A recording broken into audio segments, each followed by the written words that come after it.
Hola chicos, buenos días. Buenos días, doctora.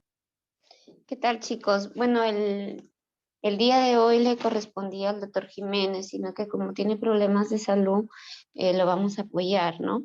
Entonces, si bien correspondía a la clase de enfermedades del folículo piloso acné y rosácea, vamos a hoy día hacer lo que es neoplasias de piel y la próxima semana hacemos lo que corresponde. ¿Les parece?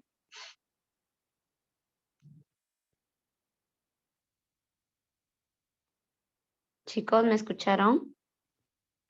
Sí, doctora, está bien. Sí, doctora, está bien. Ujú. ¿Y cuántos son en total? Son varios, ¿no? Somos 13, doctora. 13, doctora. Ya. Esperamos un poquito que vayan agregándose.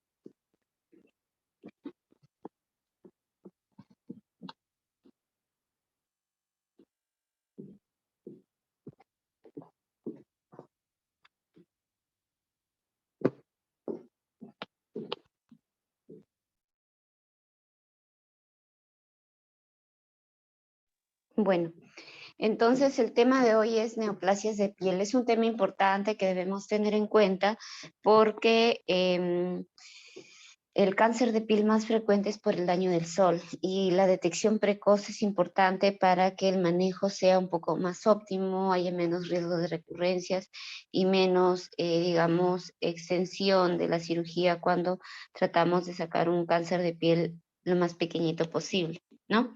El cáncer de piel en líneas generales se clasifica en no melanoma y melanoma. ¿Correcto?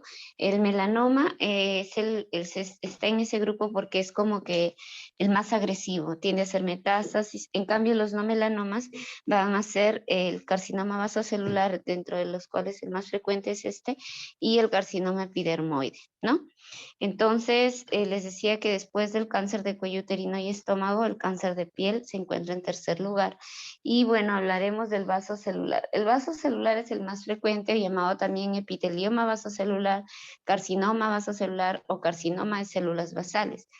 Este va a ser una neoplasia derivada de las células que se encuentran a nivel de los queratinocitos basales, ¿no? De la parte basal. Y es el más frecuente de todos. Se da más en varones que en mujeres y la mortalidad es baja, ¿no? Factores de riesgo siempre va a estar como factor extrínseco la radiación ultravioleta. Sin embargo, va a depender de la predisposición genética también, como por ejemplo en el síndrome de Gorlin, donde hay alteración de un gen supresor tumoral, hay más posibilidades de desarrollar esta neoplasia, ¿no? Pero la radiación UV es bien importante acá, sobre todo el daño acumulativo. También se habla de, digamos, exposición a sustancias químicas como el arsénico, también es una posibilidad, ¿correcto? Como factor de riesgo extrínseco.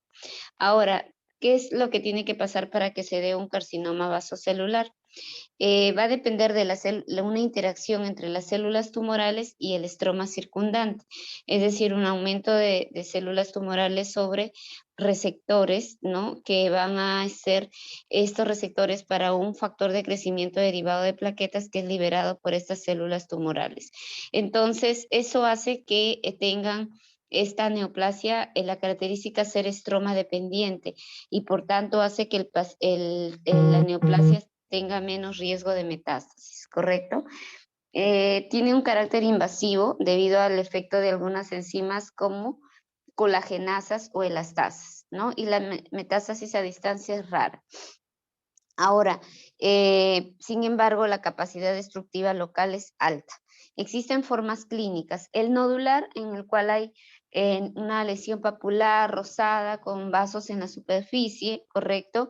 Que como ustedes pueden ver ahí, tiene este color brillante. ¿Y por qué tiene ese color brillante, nacarado, perlado, como le llaman? Porque esto corresponde a mucina, es un tumor que produce mucho mucina, entonces por eso es que le da ese aspecto, ¿no? Acá vemos otras lesiones similares, papulares rosadas, con un color algo brillante. También existe el pigmentado, en el cual, como su nombre lo dice, hay la presencia de pigmento en la lesión, como en este paciente que tiene una placa pigmentada de bordes elevados que produce una retracción, en este caso del párpado inferior, ¿no? Y eso es por, digamos, destrucción local, ¿no? Acá vemos que si bien el vaso celular pigmentado no produce metástasis, su crecimiento es lento, pero si lo dejamos crecer, sí va a crecer y dañar órganos importantes vitales, ¿no? Como en esta paciente que ven que ya ha crecido y esto es un tiempo de evolución de más o menos 15 años, ¿se dan cuenta? Entonces, acá otra forma, cuando este crece exofíticamente y se ulcera en el centro, entonces se va a llamar un vaso celular ulcerado, ¿no? El superficial también, que se caracteriza, como su nombre lo dice, por una placa de crecimiento excéntrico, ¿no? Y de manera superficial en el cuerpo. Acá vemos que en algunas zonas se erosiona, como ustedes pueden notar, y el morfeiforme o esclerodermiforme tiene un aspecto de cicatriz, ¿no? Este tiene un aspecto de cicatriz y como ven ustedes, miren cuánto se ha amputado de la nariz. Esto es porque tiene una característica invasiva, ¿no? Acá vemos que tiene el aspecto de una cicatriz, sin embargo se trata de un vaso celular. Y el fibroepitelial, que es una lesión papular exofítica, que a veces se da a localizar en las axilas, ¿no? En zonas menos frecuentes, pero que también se puede dar, es en el ombligo, ¿no? Tener en cuenta que este se va a dar en zonas fotoexpuestas, ¿no? Entonces, y tener en cuenta que el patrón de crecimiento histológico, ¿no?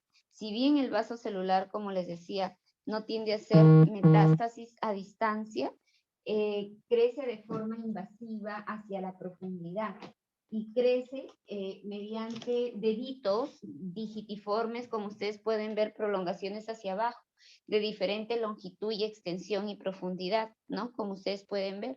Entonces, en este caso, vemos que aquellos que tienen mayor crecimiento profundo van a ser, por ejemplo, el morfeiforme, micronodular, infiltrativo. Por eso es que son los de alto riesgo, ¿no? Vemos acá la presencia de células que son basaloides, ¿no? Que tienen un citoplasma basófilo y que se tienden a agregar en la zona de la dermis, ¿no? Como vemos, tienen un patrón en empalizada, ordenado, como una fila india, ¿no? Y en la dermatoscopía, que es una característica importante que debemos de tener en cuenta, el dermatoscopio es al estetoscopio como el médico internista al estetoscopio, ¿no? El dermatoscopio es de nosotros los dermatólogos y nos sirve mucho para identificar algunas estructuras. Por ejemplo, en el vaso celular vamos a ver la presencia de estos vasos arboriformes como telangiectasias y esos nidos grises o puntitos marrones en la lesión. El tratamiento básicamente es la cirugía de Mohs, es el gol estándar. De hecho es quirúrgico y dentro de lo quirúrgico hay dos opciones, la cirugía de Mohs y el convencional. La cirugía de Mohs en la cual vemos que es una cirugía por congelación, ¿no? Se hace en Lima, en el Hospital Cayetano, de forma privada del doctor Salomón, y acá en el Hospital Regional también lo hacíamos antes de la pandemia y quizás lo reiniciemos en agosto, ¿no? Entonces, consiste en extraer el tumor, como ustedes pueden ver en la imagen superior derecha, se delimita, se saca, en el mismo momento se pintan los bordes y se lleva a congelar en un criostato, es como una refrigeradora, digamos así, que va a congelar el tejido en forma rápida y nos va a permitir, digamos, realizar los cortes histológicos en ese momento.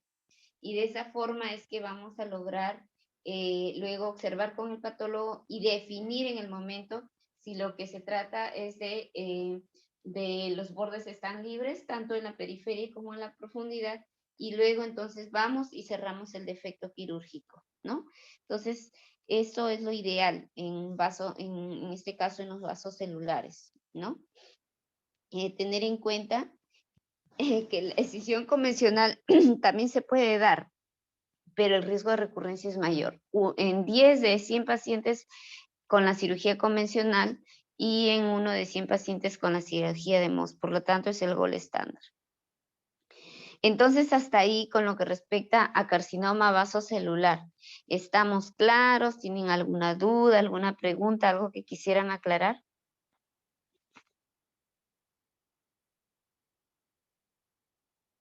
Chicos, ¿estamos bien hasta ahí? Sí, profesora. Sí, doctor. Muy bien. Entonces ahora vemos acá una lesión. Es una lesión ulcerativa con un centro costroso, con un borde algo elevado. Y si ustedes se dan cuenta, alrededor de la lesión hay como manchas hiperpigmentadas, ¿no? En un paciente que ha tenido un daño del sol. Igual acá es una úlcera con un centro costroso, ¿correcto? Y que en este caso está localizado en el labio inferior, que es un labio que recibe mucha radiación. Entonces, en este caso se trata de un carcinoma epidermoide, ¿no? El carcinoma epidermoide también está dentro de los cánceres de piel no melanoma y como vemos también deriva de los queratinocitos, ya no de los basales, pero también de los queratinocitos del epidermis, ¿no? Y a diferencia del vaso celular, ese sí tiende a ser metástasis. Metástasis a distancia, destrucción local, sobre todo metástasis a nivel ganglionar y pulmonar, ¿no? Tenemos como factores de riesgo son la inmunosupresión, el tener las defensas un poco bajas, por ejemplo, en pacientes post-transplantados, en pacientes que reciben algún inmunosupresor, hay más riesgo de desarrollar vasos epidermoide, ¿no? Y también la radiación ultravioleta acumulativa, por tanto, se suma a la ultravioleta otros factores que debemos tener en cuenta. Por ejemplo, procesos inflamatorios crónicos como infección por VPH, verrugas genitales que no son tratadas, o cicatrices, o heridas crónicas que no reciben un tratamiento adecuado con el tiempo, pueden debutar en un carcinoma epidermoide, ¿correcto? Y la radiación ultravioleta como un factor también extrínseco importante. Entonces, como ven acá, la radiación ultravioleta va a alterar estos genes supresores tumorales y finalmente va a desencadenar que hay una proliferación de células neoplásicas a nivel del epidermis, con el riesgo sí de ser metástasis ganglionar y pulmonar. Ahora, es importante aquí mencionar que existen lesiones precursoras, ¿no? A diferencia del vaso celular, que el vaso celular aparece de la nada, el epidermoide va a tener a veces lesiones precursoras como la queratosis actínica. Si bien la queratosis actínica, el riesgo de que progrese a un epidermoide es bajísimo, más o menos el 0.05%, el que un paciente tenga queratosis actínica ya nos dice que el paciente ha tenido mucho daño del sol previo y que pues hay que revisarlo por lo menos una vez al año porque hay un riesgo de desarrollar un carcinoma epidermoide, ¿no? Acá vemos, estas queratosis actínicas pueden ser de color pigmentado, ¿no? Como pueden ver ustedes, con la dermatoscopía se ve un aspecto de frutilla, ¿no? Y tienen una superficie áspera. Y generalmente van a darse en las zonas fotoexpuestas. Acá tenemos las famosas keilitis actínicas, que son aquellas que van a salir en zonas fotoexpuestas, como el labio inferior, por ejemplo, y producen ulceración, ¿no? En pacientes que se han expuesto mucho al sol de jóvenes. Como vemos, también hay manchas hiperpigmentadas, ¿no? Y acá pues es una demostración donde muchas veces estas lesiones pueden debutar en pueden convertirse en un carcinoma epidermoide, ¿no? Como este paciente, como ustedes pueden notar. ¿Estamos de acuerdo? Entonces, este es otro ejemplo donde vemos que el carcinoma epidermoide se desarrolla sobre procesos inflamatorios crónicos como una úlcera por éstasis venosa, como ustedes pueden notar, y acá sobre una lesión de una micosis profunda en un paciente que tenía una micosis profunda y que también desarrolla, finalmente al no recibir tratamiento, desarrolla un carcinoma epidermoide. Y acá hay un paciente que es posamputado de un muñón posamputación. En este caso, también finalmente debuta en una lesión tumoral, friable, en la zona del pie, ¿no? Entonces, y acá otra lesión ulcerativa en la zona de cara, en este caso en zona fotoexpuesta. Aquí el factor importante que influyó fue el sol. ¿Estamos? Entonces, y miren que también es destructivo localmente, ¿no? Acá en la zona del tercio distal del pie también vemos lesión tumoral, exofítica, friable, ¿no? Y que se va a desarrollar en el contexto de una paciente con estasis venosa, ¿no? Entonces, miren, este es, por ejemplo, en el lado izquierdo vemos que un paciente que tuvo una quemadura previa, que ese proceso inflamatorio crónico luego debuta en un carcinoma epidermoide. Y en el lado derecho vemos cómo es que en la zona genital de un paciente que no se trató las verrugas, luego desarrolla este tipo de problemas a nivel genital, como un carcinoma epidermoide, ¿no? Entonces, tener en cuenta todas esas situaciones. Y acá a nivel del pie, ¿no? También en zona genital, las verrugas anogenitales cuando tienen un crecimiento grande también dan origen a este tumor gigante de Buschke-Lowenstein, que a pesar de que crece en una extensión grande, no tiene mucho riesgo de malignidad. Y es cuando el carcinoma epidermoide crece de manera, digamos, de extensión superficial, muchas veces se ve una plaquita eritematosa como costrosa, pero que va creciendo a lo largo de los años, lentamente, lentamente. Entonces se va a dar en la zona de la rodilla, en la zona de la pierna, ¿no? Y la eritroplasia de Queyrat, que es una plaquita eritematosa, de bordes un poquito, digamos, delimitados y que se va a crecer, es el equivalente a una enfermedad de Bowen, pero a nivel de mucosas, ¿no? A nivel de la zona genital. Entonces eso hay que tenerlo en cuenta. Luego tenemos el queratocantoma, que es una forma, un tipo de carcinoma epidermoide que tiene un crecimiento, digamos, exopítico con una ulceración central como forma crateriforme, y este es una forma, es un tipo de carcinoma epidermoide. Tenemos la histopatología, en la biopsia vamos a ver la presencia de lesiones de células que son de citoplasmas eosinofílico, de núcleo con una alta actividad mitótica, como pueden evidenciar, y a la dermatoscopía se van a ver la presencia de esos vasos glomeruloides, que son muy típicos de los carcinomas epidermoides in situ, ¿no? El tratamiento va a ser quirúrgico, pero también acá a veces es necesario radioterapia dependiendo del grado de extensión, porque recuerden que el carcinoma epidermoide produce compromiso ganglionar y pulmonar. Hasta ahí con epidermoide, ¿alguna duda, alguna pregunta, algo que no esté claro?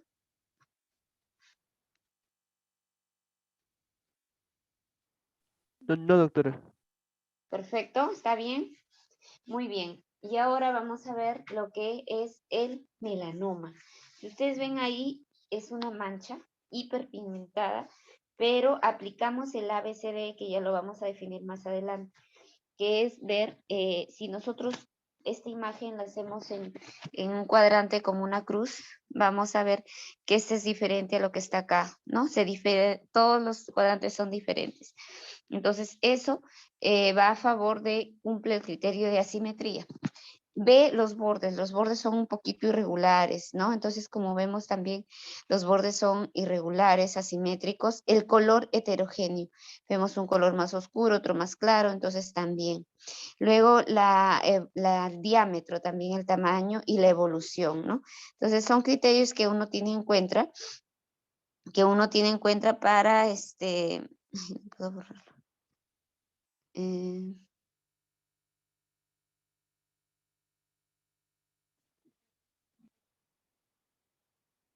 Entonces, que uno tiene en cuenta para pensar en sospechar una lesión mala. Acá otra mancha hiperpigmentada, de bordes irregulares, color heterogéneo, asimétrica, en zonas fotoexpuestas. Y acá en este caso, en la zona de la planta del pie, también una lesión similar, ¿no? Otra lesión pigmentada, de color heterogéneo, de bordes hiperpigmentados, ¿no? En la zona acral, y acá ya vemos la presencia de lesiones nodulares y ulceradas, ¿no? Entonces, igual en la uña, que a veces los pacientes mencionan de que puede ser de repente que se chancaron, que hubo un honguito, y siempre están ahí esperando y al final se trató. Si ustedes ven, es una lesión ulcerativa, pero en el borde tiene pigmento. Entonces, eso tenemos que considerar como un melanoma acral, ¿sí? Entonces el melanoma, si bien es el menos frecuente, es el que mayor mortalidad produce. El 95% se encuentra a nivel de la piel y el 5% a nivel de mucosas, ¿no? Tener en cuenta que el 80% de melanomas aparecen de la nada y el 20% sobre un lunar previo, ¿no? Aquí el factor de riesgo es la exposición al sol intermitente, es decir, no es el daño más acumulativo. Y hay un factor genético muy importante en este caso, ¿no? Existen diferentes formas clínicas. Una de ellas, por ejemplo, es el léntigo maligno, ¿correcto? En el léntigo maligno tenemos también denominado PK de Hutchinson. Es el menos frecuente y se va a definir más en pacientes de edad avanzada porque aquí sí influye el daño del sol acumulado, ¿no? Está claramente asociado a exposición solar y sobre todo se concentra en las zonas fotoexpuestas como cabeza y cuello. Acá vemos una mancha hiperpigmentada, aplicamos el ABCD y vemos que es asimétrica, de color heterogéneo, de bordes irregulares y el diámetro es mayor. Aquí, por ejemplo, a ver qué puedes describir. Camila Chapoñán Mel.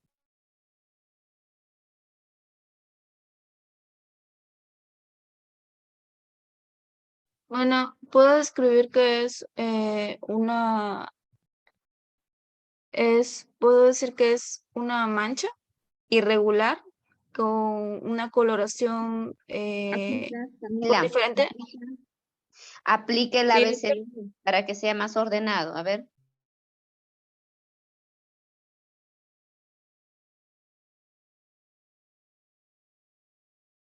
¿Sí me entendiste?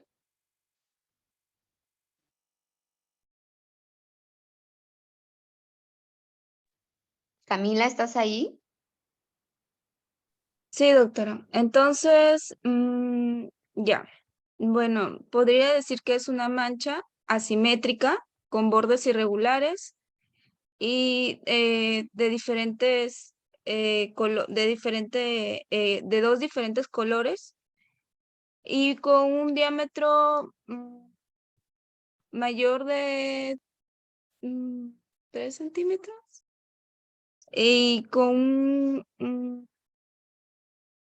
bueno, no podría saber la evolución, doctora.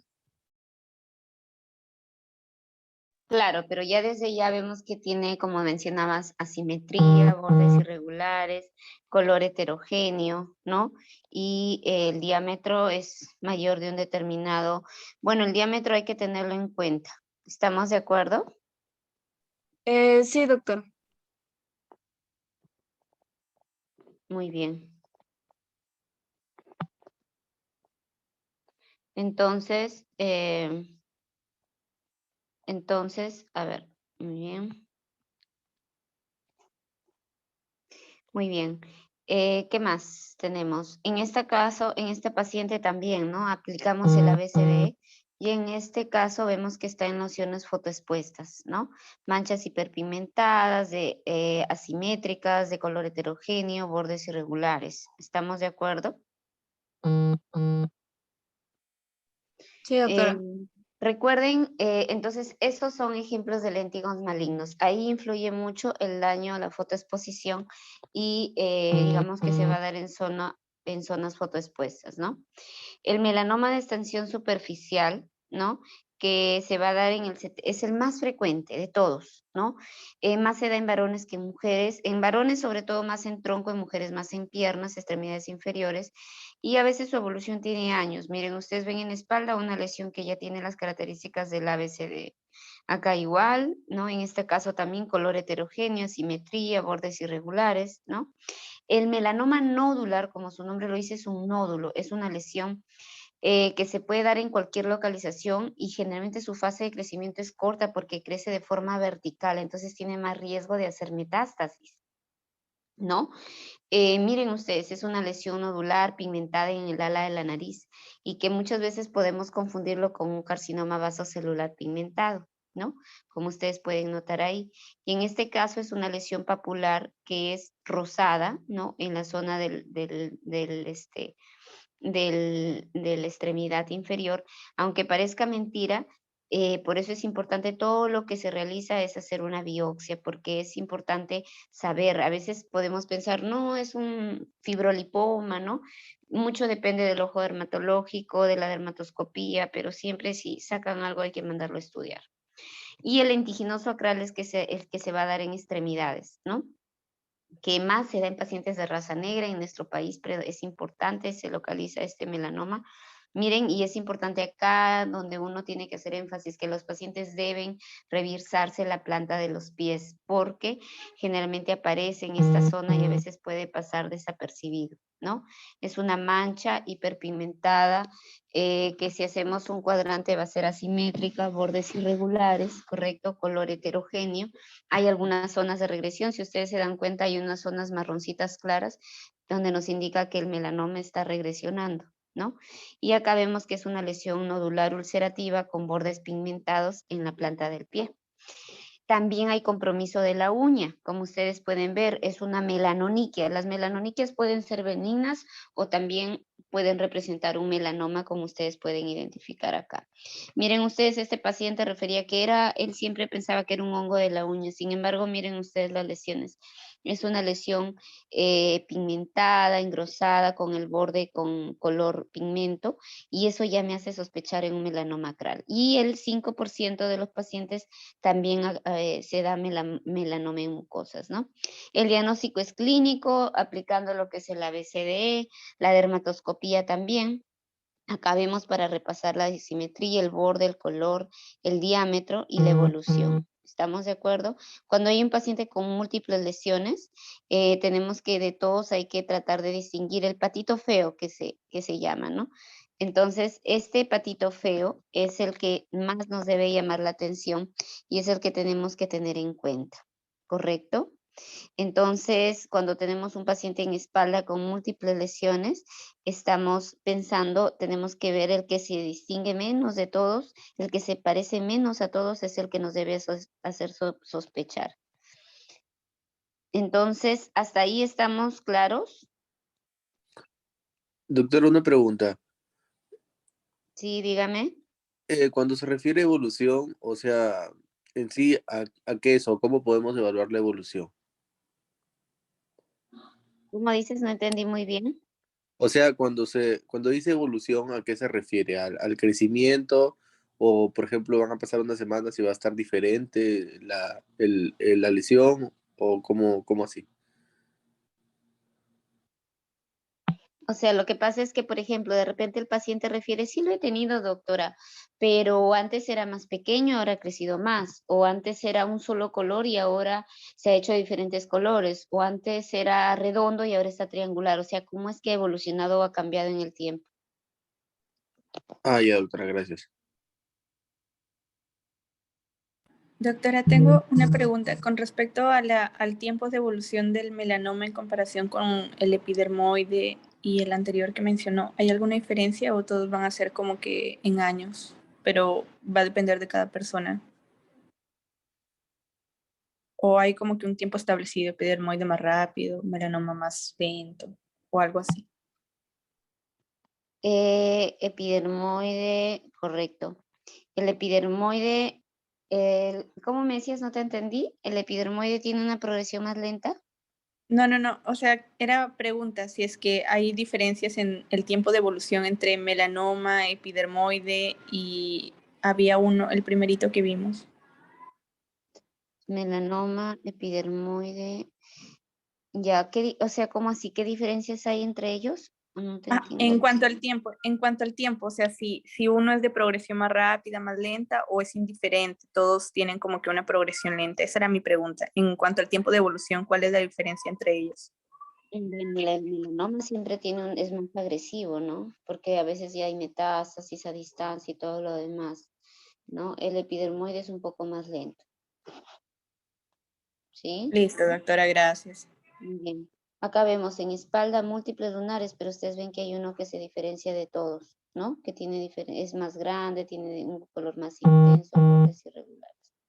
Acá la dermatoscopía, Vemos acá que hay una lesión pigmentada con algunas zonas más oscuras que otras, ese halo o velo gris que representa zonas de regresión. Y acá una lesión exofítica de donde están los melanocitos atípicos en la epidermis, ¿no? Cuando hacemos una biopsia es importante ver la profundidad, que el patólogo nos informe qué tan profundo están los melanocitos atípicos, porque dependiendo de eso es que se va a hacer el estadiaje para definir el tratamiento finalmente, ¿no? Entonces, ¿qué prevención? Uno es el autoexamen, ¿no? Debemos aprender a examinarnos una vez al mes frente a un espejo, adelante, atrás, la palma hacia las plantas, y así de esa forma vamos a poder identificar si tenemos alguna lesión sospechosa, aplicando el ABCD que hemos mencionado, ¿correcto? Y acá el color heterogéneo, vemos los colores irregulares en esta zona, ¿correcto? Y acá, como ustedes pueden ver, del diámetro, muchas veces para, por ejemplo, la zona de la planta del pie, tenemos que el diámetro es más de 6 milímetros, ya debe hacernos sospechar de algo malo, ¿no? Y las medidas, bueno, si tengo alguna lesión sospechosa, tendré que ir al dermatólogo, ¿correcto? Para que me evalúe, me vea con el dermatoscopio. Y si es necesario, pues pedir una biopsia de piel, realizar una biopsia de piel. Y las medidas de fotoprotección, el sombrero, súper importante. No tenemos la cultura, el hábito de usar sombrero, pero debería hacerlo. No gorro, sino sombrero, que cubra todo lo que es la cara y el cuello, el pecho. Debemos incentivar en los niños ese hábito desde pequeñitos, porque además le estaremos cuidando desde pequeños su piel, ya que recordemos que el daño del sol es acumulativo, ¿no? Y acá vemos en este caso el uso también de ropa que es manga larga, que nos ayuda a protegernos del sol, como ustedes pueden ver en este pequeño. Y la aplicación del bloqueador, que también es importante considerarlo y se reaplica cada 2 o 3 horas, o si vamos a entrar a algo húmedo, entonces cada hora, ¿sí?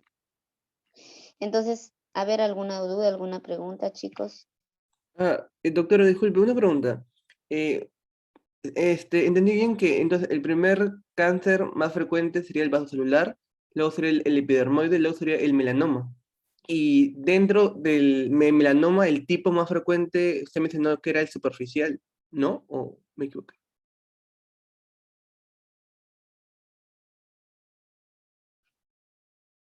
El superficial, mencionas el melanoma más frecuente, sí, el melanoma de extensión superficial.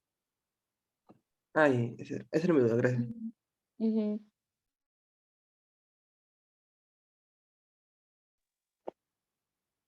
Bien, chicos, ¿alguna duda, alguna pregunta? Doctora, disculpe, con respecto al tratamiento del melanoma, mencionaba que es de acuerdo al estadio. ¿Y cómo sería en ese caso, por ejemplo, si es un estadio 1 o 2? ¿Qué se haría allí? En el caso del melanoma, bueno, en verdad va a depender de eso. Los dermatólogos hacemos el diagnóstico, podemos llegar hasta el estadiaje, pero para definir el manejo, según ello, ya lo maneja el oncólogo. Honestamente, no te podría decir realmente qué tipo de quimioterapia o si hay que hacer ganglio centinela o no, porque eso va a depender mucho, ¿no? de los hallazgos que se hayan encontrado, pero se tendría que hacer a veces ganglio centinela, ver que hasta qué punto hay compromiso ganglionar, qué ganglios regionalmente se ha afectado, tomografía cerebral, tóraco abdominal, evaluar si hay compromiso hepático, también en mama, ¿no?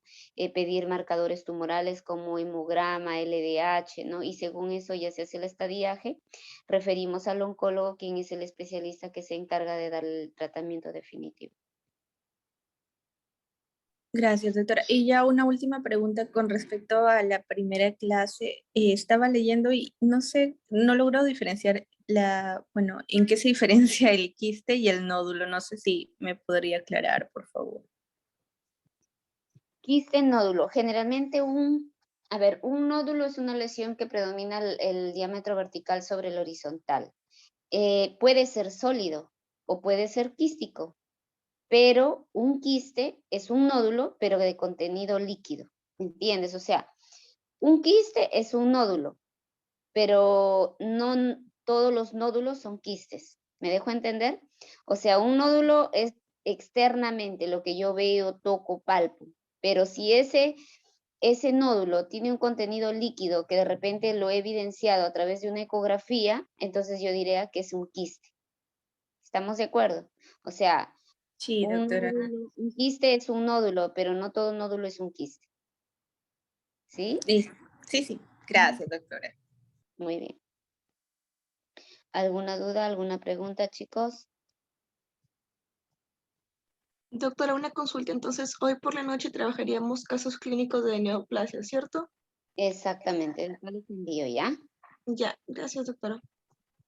Listo, chicos, un beso, nos vemos y más en la noche nos encontramos de nuevo. Hasta luego, chao, chao. Gracias, Chao, doctora. Hasta doctora, luego. Ya, gracias. doctora, gracias. Claro, gracias.